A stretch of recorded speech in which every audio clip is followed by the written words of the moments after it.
Oh,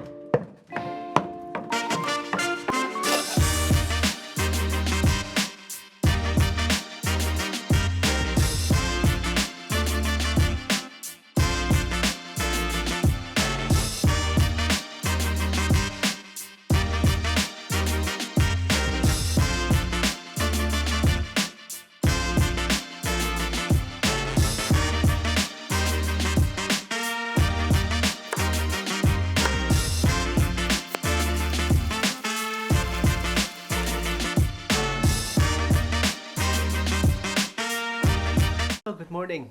Yeah, I'm back again. So it's gonna be the part 2 of our previous interview, right? Yeah, okay. We have to speak English this time. Why is it so? Oh, we have international audience. Do we? Alright, yeah.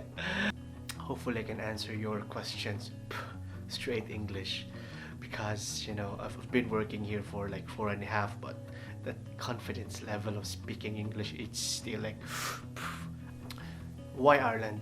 Honestly, I never knew about Ireland before, and I know about UK. Like that's everyone's dream. UK, US, Australia, but I've never heard of Ireland before. But when I came to Ireland in 2016, I actually find the place at first astonishing. Well, for me, I'll be honest, that was my first time working overseas. And of course, you'll have that excitement, that feeling of being overwhelmed that, hey, first time I'll be flying and it will be in a speaking English country. It will be in Europe. So, it's a big opportunity. So when I came to this lovely country 4 years back, that was actually, I would say, a once in a lifetime experience. As you can never say straight away like I like Ireland in the first time you arrive. But for the past 4 years I've been working here, I would say why Ireland. It has a good work and life balance. That's one thing. There's a lot of opportunities for you if you're a nurse working or planning to work in Ireland. They have a good program for nurses as well. Like if you think about it, like I came to Ireland 2016. After 2 years I got my residency, and the next 3 years you can apply for your citizenship, which will actually change your life. Example, if especially if you like to travel around Europe, that means you can have this European passport and you can just go anywhere. And salary wise, it's actually enough to sustain whatever you're paying and the expenses here in Ireland. So I would say why Ireland? Yes. When I first came to Ireland, the adjustments were actually a lot. Let me start with feeling of homesick because yeah, I grew up in the side of my parents.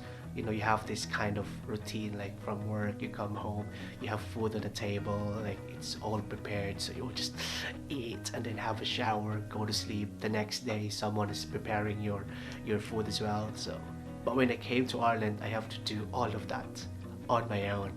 So basically it's adulting 101. So you have to really stand on your own. And then adjustments as well is the weather, which if you are from the Philippines, we're in summer, is mostly whole year round.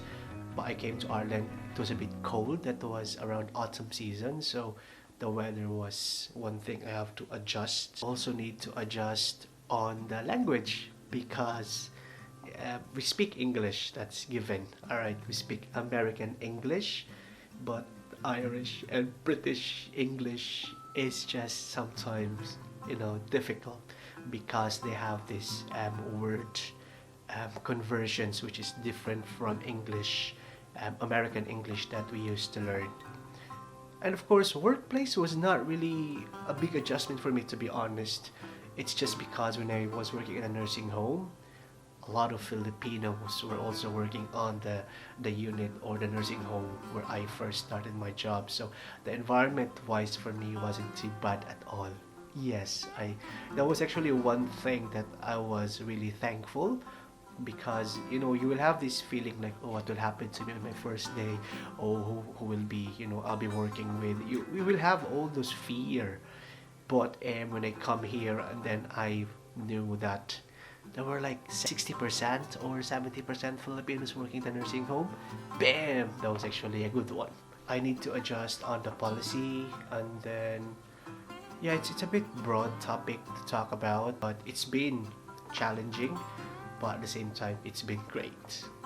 Yeah, what can you advise, or what can I advise for those nurses who are aspiring to work overseas? Okay, that's actually a good question. And for me, when I started my journey here in Ireland 4 years back, you know, I always always had that fear, and then will I make it, or will I survive? Especially if you're first time working overseas, what will happen to me, on the course of my application and all. You will always have that fear. But I would suggest, really, if you have a plan, you have to hold on to your plan. You have to believe on your plan, but you have to work on your plan. Because I always believe, like, I don't want to be, dramatic on this. But, they always say, like, a mile's journey starts with a, simple step.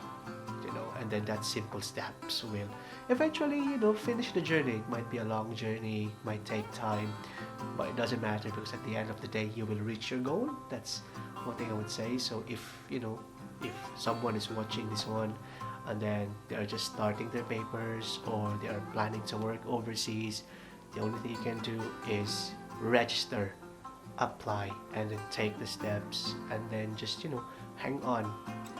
Believe on that dream that one day you'll be stepping on a foreign soil, or a foreign land, or in a country where you want to work.